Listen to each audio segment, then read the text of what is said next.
ختم نبوت زندہ باد، ختم نبوت زندہ باد، ختم نبوت زندہ باد، ختم نبوت زندہ باد۔ نعرہ مارو، نعرہ مارو، شان رسالت زندہ باد، تاج و تخت ختم نبوت زندہ باد، نعرہ مارو۔ بسم اللہ الرحمن الرحیم۔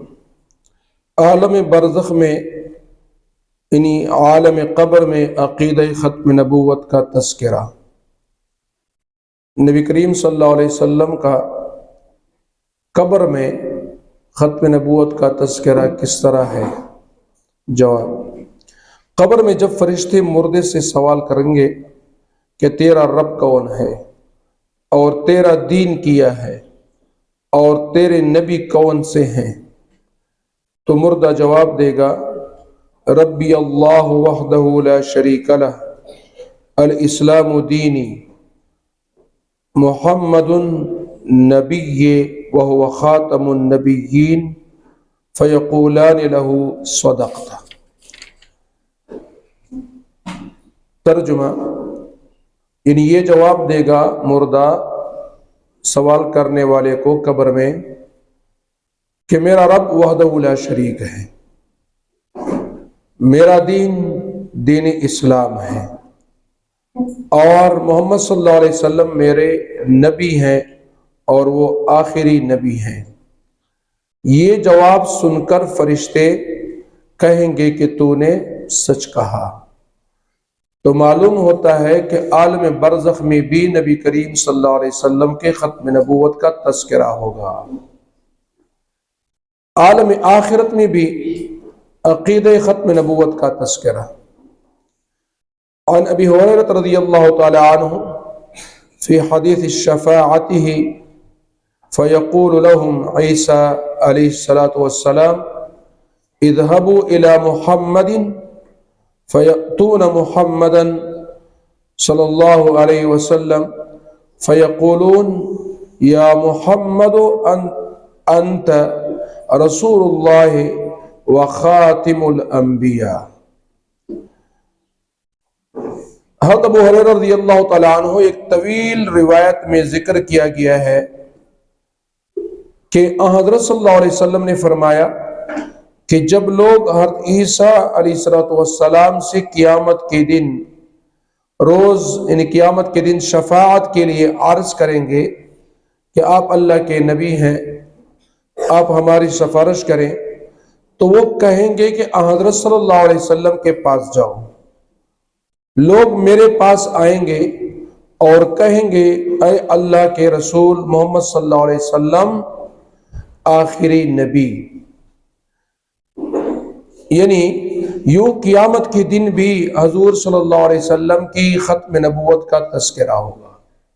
اس حدیث مبارکہ سے معلوم ہوا کہ قیامت کے دن بھی نبی کریم صلی اللہ علیہ وسلم کے ختم نبوت کا اعلان ہوگا اور لوگ اسے خاتم الانبیاء کہیں گے، یعنی تمام انبیاء کا آخری نبی۔ اسی طرح حجۃ الوداع میں ختم نبوت کا تذکرہ۔ عن ابی امامہ رضی اللہ تعالی عنہ قال قال رسول اللہ صلی اللہ علیہ وسلم فی خطبتہ یوم حجۃ الوداع ایھا الناس انہ لا نبی بعدی ولا امت بعدکم۔ حضرت ابو امامہ رضی اللہ تعالیٰ عنہ سے روایت ہے کہ نبی کریم صلی اللہ علیہ وسلم نے اپنے خطبہ حجۃ الوداع میں فرمایا اے لوگو، نہ میرے بعد کوئی نبی ہوگا اور نہ تمہارے بعد کوئی امت۔ ان تمام گفتگو سے یہ خلاصہ نکلتا ہے کہ نبیوں کی تعداد حضور صلی اللہ علیہ وسلم کے آنے سے یعنی حضرت محمد صلی اللہ علیہ وسلم کے آنے سے پوری ہو چکی ہے۔ ختم نبوت کا عقیدہ اتنا ضروری اور اہم اور بنیادی عقیدہ ہے کہ عالم ارواح ہو یا عالم دنیا، عالم برزخ ہو یا عالم آخرت، ہر جگہ اللہ تعالیٰ نے حضور صلی اللہ علیہ وسلم کے آخری نبی ہونے کے تذکرے کروائے ہیں، یعنی ہر جگہ پر نبی کریم صلی اللہ علیہ وسلم کو خاتم النبیین کہا گیا ہے۔ اس سے معلوم ہوا کہ نبی کریم صلی اللہ علیہ وسلم کے بعد جو بھی شخص کسی بھی قسم کا نبوت کا دعویٰ کرے گا اور اپنے آپ کو کسی بھی شکل میں نبی کہے گا، وہ جھوٹا ہوگا، وہ کذاب ہوگا، وہ دجال ہوگا اور وہ کافر ہوگا، اور اس کے ماننے والے بھی کافر ہوں گے۔ تو معلوم ہوا کہ مرزا غلام احمد قادیانی ملعون وہ کافر تھا، دجال تھا، کذاب تھا، اور اس کے ماننے والے بھی کافر ہیں، اور قادیانیوں کا اسلام سے اور مسلمانوں سے کوئی تعلق نہیں۔